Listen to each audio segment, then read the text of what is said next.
introduce our guest pianist and cater. Thank you very much. I'd like you all to please rise and body your spirit. Join us in singing hymn number 6 in the great hymnal, Just as Long as I Have Breath.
Guest speaker today,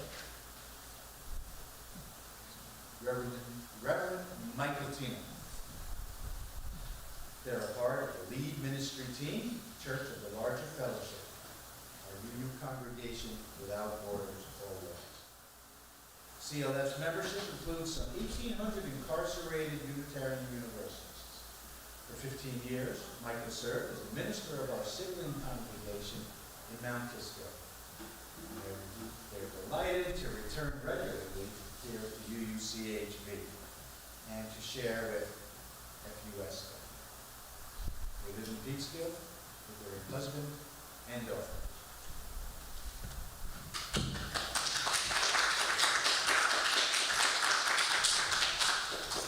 Good morning. It's so nice to be back, even on this summer Sunday. One of the blessings of growing up in New York in the 70s is I could have sung every word.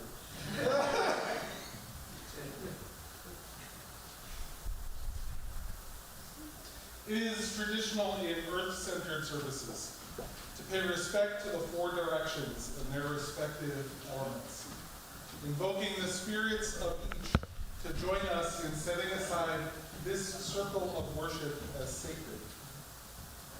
In the usual worship, that sacred circle is bounded by the place in which the participants have gathered. And yet our worship today is going out through camera to our beloved at First Unitarian Society in Westchester, and we know that our circle of love is larger than these walls. And so today we seek a circle of blessing that is wider than just this room. In fact, a circle of blessing that puts us in relationship with our entire planet. To be clear, it is not traditional to cast a sacred circle around the entire globe. And yet I invite you to join me, please, in invoking the sacred spirits to bless all of our kin and our earth. Spirit of East, Spirit of Air, be with us today. Help us to greet every new day with courage and grace. Bless this global circle with your presence. Spirit of South, Spirit of Fire, be with us today. Help us to have energy and passion to create justice. Bless this global circle with your warmth. Spirit of West, Spirit of Water, be with us today. Help us to ebb and flow with the tides of life. Bless our global circle with your healing. Spirit of North, Spirit of Earth, be with us today. Help us to ground ourselves in reality. Bless our global circle with your creativity. In the center of our sacred circle, we light our chalice, symbol of our Unitarian Universalist faith, and of the light, truth, and goodness we hope it brings us on this day.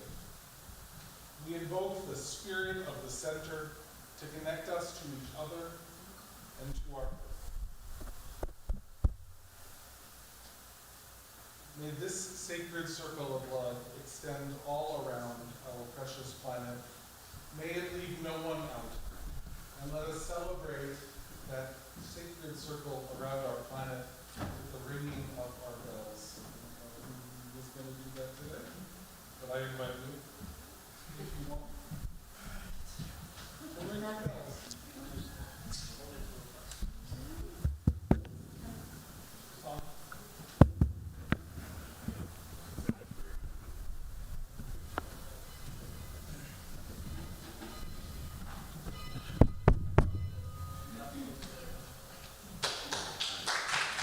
You turned that one up? Yeah, I turned the master up a little bit. Okay, good. Thanks.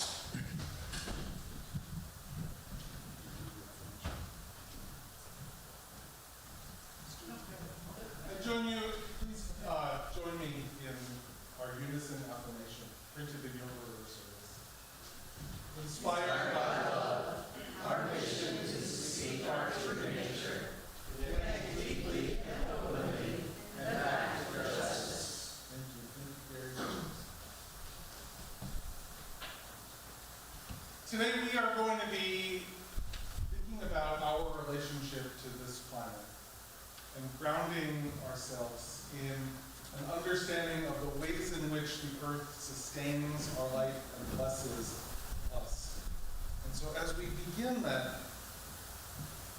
grounding, I'd like us to physically ground ourselves in this time. So I'm going to invite, you want to pass these out? Sure. I'm going to invite each of you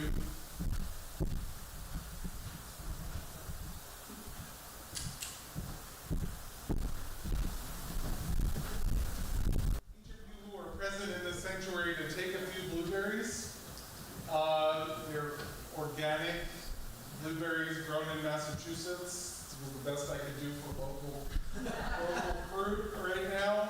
And I'm going to invite those of you who are joining us online to find a gift of the earth near where you are, a piece of fruit or even some water from the tap, a gift of this planet. And as we share these fruits, I want us to understand that the sun beats down on this planet and nurtures the plants. The rain falls on them, and the sun and the rain and the plants together create sweetness. They create sugars that nourish beings. They nourish us directly.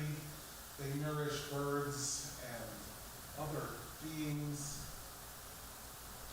And that we, in partaking of this fruit, in partaking of this earth, are taking in the sun and the rain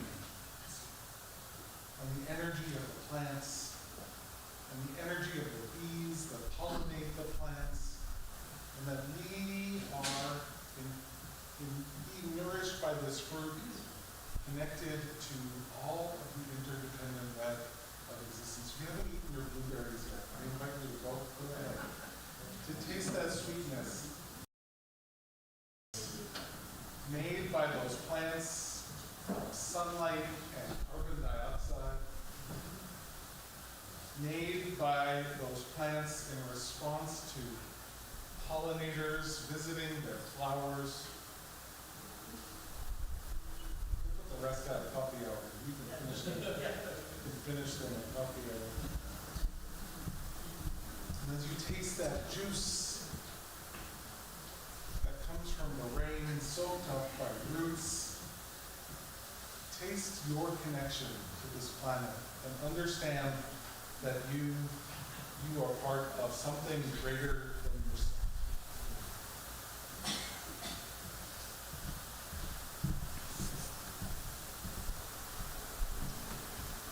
Now I think we're going to sing Our Child out to religious exploration. If you care to leave, you're welcome to stay. The words to the song we sing are in the order.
I lit one more candle, one final candle, for all those joys and sorrows that remain unexpressed. And for those outside of our walls who are searching for a place to bring the wholeness of their lives and be received with love.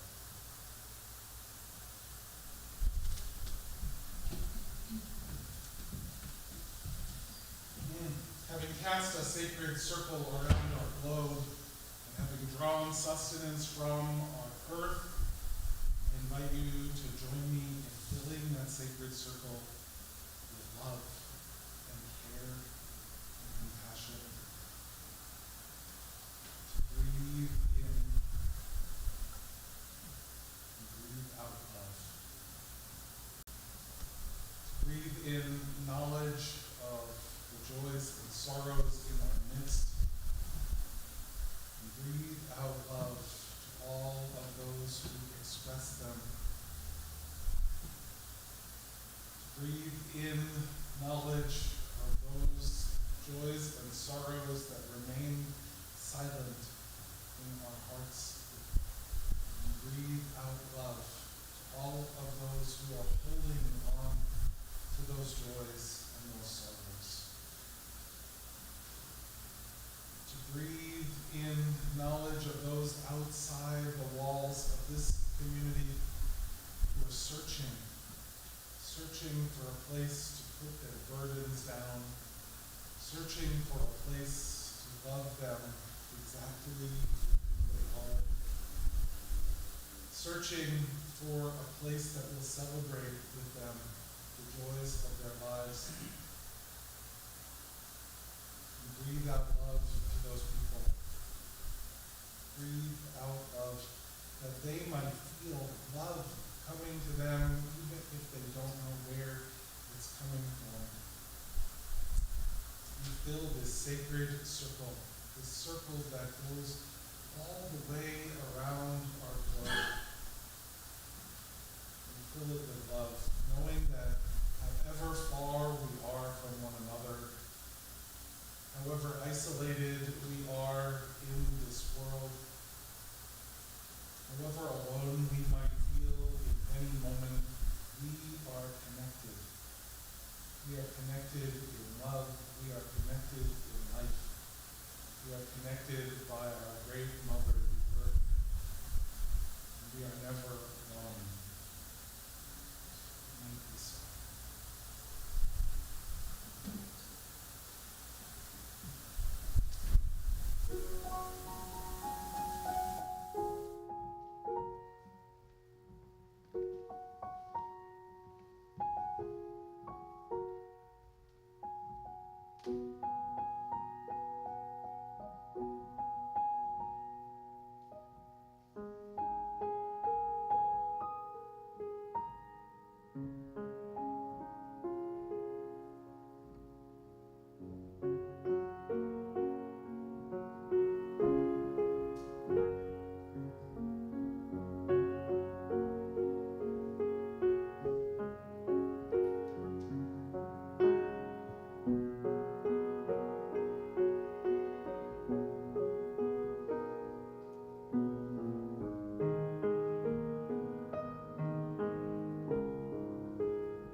Our reading today, titled Earth Meditation, by Richard Gilbert. Blessed are the heavens, for they declare the power of creation. Blessed is the earth, our beloved home, for she is a planet of plenitude. Blessed are the waters thereon, for they give rise to living things. Blessed is the land, for it is the source of life and life.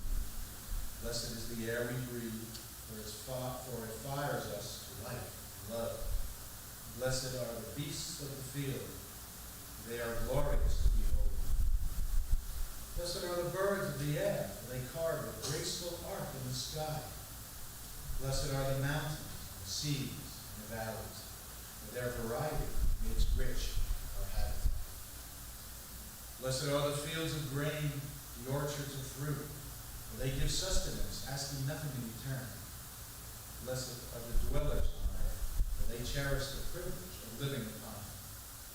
Blessed are they who protect the earth and all her creatures, from the plants of the field to the trees of the forest, for their reward shall be harmony with the web of existence. Rejoice and be glad, for the earth and her people are one. Let us today rejoice for all that we have been given.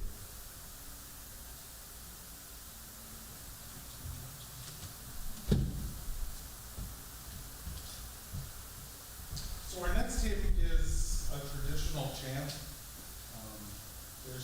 There's a line of melody in the order of service that is maybe a little bit different from what I know, maybe what you know if you know this one.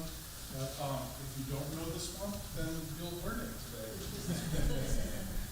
So I'm going to sing it once through, and I'm going to invite you to sing it with me.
Also called Lunasa, is the holiday celebrated by the ancient peoples of northern Europe at the time of the first wheat harvest there.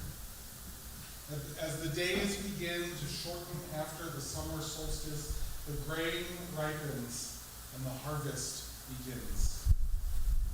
Celtic myth tells us that this is the wake of the Sun King, Lu, whose life was given so that we might live. Sun becomes wheat, wheat becomes food, food sustains life.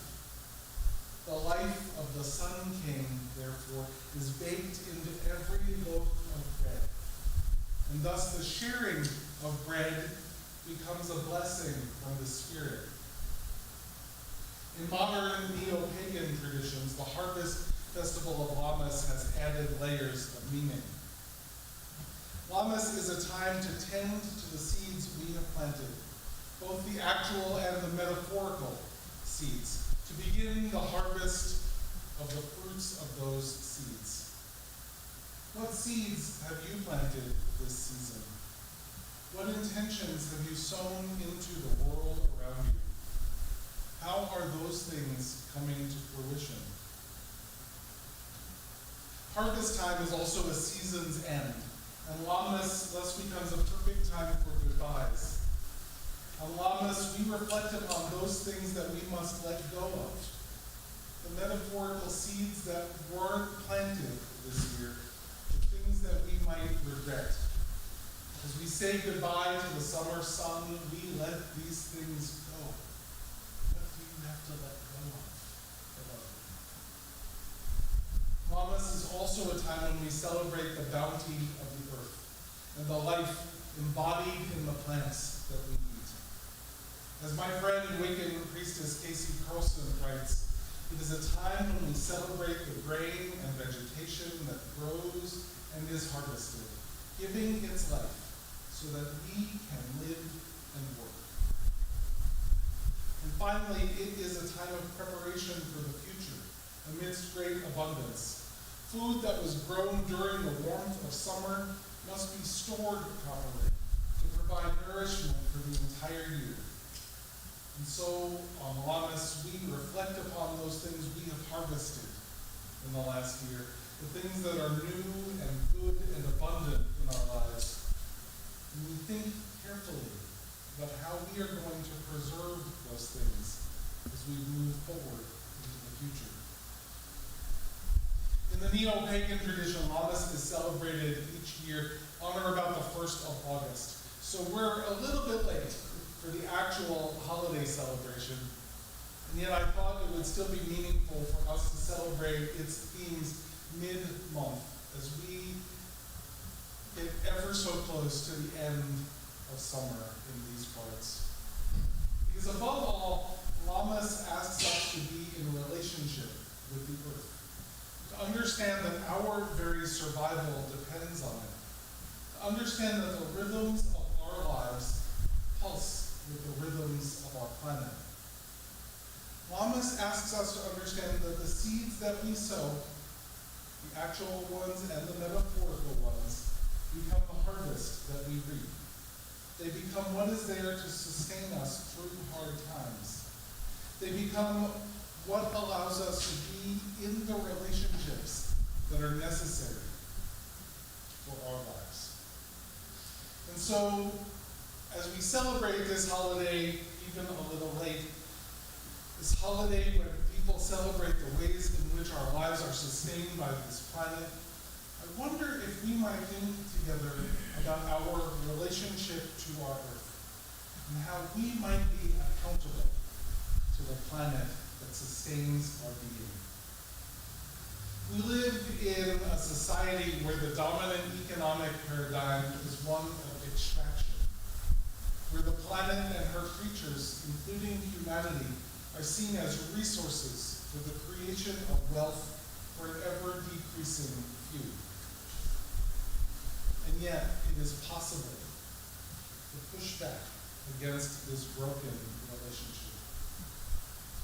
I believe that we need to embrace a fundamental reorientation of our relationship to the planet, a reorientation toward accountability. This belief is informed by theologians and environmentalists who see our domination of the planet and our willful destruction of its resources as extensions of systems of oppression that destroy human community. Eco-feminists, for example, make the connection to patriarchal systems that devalue and dehumanize women and others whose gender identities are oppressed. In treating the earth as disposable, we stake a power claim over our mother planet that relegates her to object rather than agent. Theologian Rosemary Radford Ruther writes that ecofeminism calls us to re-examine our mentality of consumption. Ruther challenges us to, quote, reshape our basic sense of self in relation to the life cycle. She writes, the Western flight from mortality is a flight from the disintegration side of the life cycle, from accepting ourselves as part of that process, as part of that cycle. By pretending that we can immortalize ourselves, souls and bodies, we are instead immortalizing our garbage and polluting our planet. Rather than dedicating ourselves to the irreversible destruction of non-renewable resources, Ruther's ecofeminism would call us to root ourselves in the cycles by which our planet renews itself.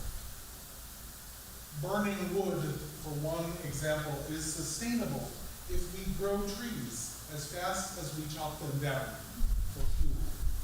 It is participating in the life cycle of our planet, in which the trees take carbon dioxide out of the atmosphere that then get put back into it. Feminist spiritual writer Charlene Sprednak places post-patriarchal values among the 10 key values of a real ecological movement. She asks, how can we replace the cultural ethics of dominance and control with more cooperative ways of interacting? How can we encourage people to care about persons outside their own group? How can we promote the building of respectful, positive, and responsible relationships along the lines of divisions? These are really good questions, and I want us to sit with them. How can we do those things? I think each of us knows a little bit about how to heal human relationships. Together, we can put all of that knowledge together and find that we, as a community, know quite a lot about what it means to heal human relationships. We know what it's like to challenge human systems of oppression, don't we? We know the challenges that come with that. We know the voices that need to be lifted up in that. We know things. We know things. And I want us to understand that we know things. Even if that work is hard and long and we haven't finished it yet, we know some stuff that we can put into action. We put it into action in human relationships. We put it into action in community. We put it into action in restorative justice practices and all of the good things that we know, that we see out there. We know when things are good and not. And we need to put it into action in our relationship with the planet as well. Because deep down the inside, we know that it's a relationship. Just like every other relationship that we have, a relationship that sustains us and that requires of us energy to sustain it. A relationship that when it is broken, when it is harmed, has to be addressed and repaired carefully and intentionally. A relationship that requires us to have two-way power going back and forth with our planet. I believe that we must rebalance our lives. We must rebalance our lives with accountability to the earth. It is not simply a resource that exists to make our lives possible. It is part of a relationship that must go two ways. We must replace ourselves in the cycles of our planet. Rather than immortalizing our garbage, we must understand ourselves as part of cycles of growth and decay, cycles of production and destruction, cycles of tending and harvest and preservation and conservation, cycles like the one celebrated at Lammas. May it be so. And blessed be. I'm ready to rise in body or in spirit for our hymn number 1068, Rising Dreams.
their turn gave generously.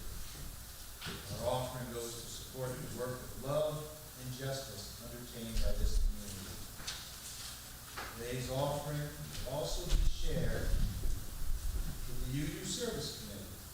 Unitarian Universalist Service Committee is a non-profit, non-sectarian organization advancing human rights together with an international community of grassroots partners and advocates. Please refer to our newsletter or website for more information. And our First Unitarian Society's folks, please refer to the scoop for donation instructions. You can make your donation in several ways. Present here in the sanctuary, you make it cash or check in the offering plate as it comes by. From your homes, you can make a donation via credit card or PayPal using the links provided in the e-newsletter or by visiting our website, uuchudsonvalley.org. Prefer, you may always mail us a check. The offering will now be given and gratefully received.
Please join me in the dedication of the offering. Words are in your order of service.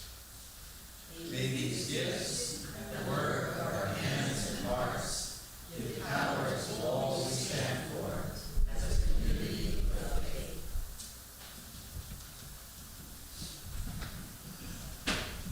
As we bring our worship service to a close, we open this great sacred circle that we have created. This global circle of blessing that spans the entire planet.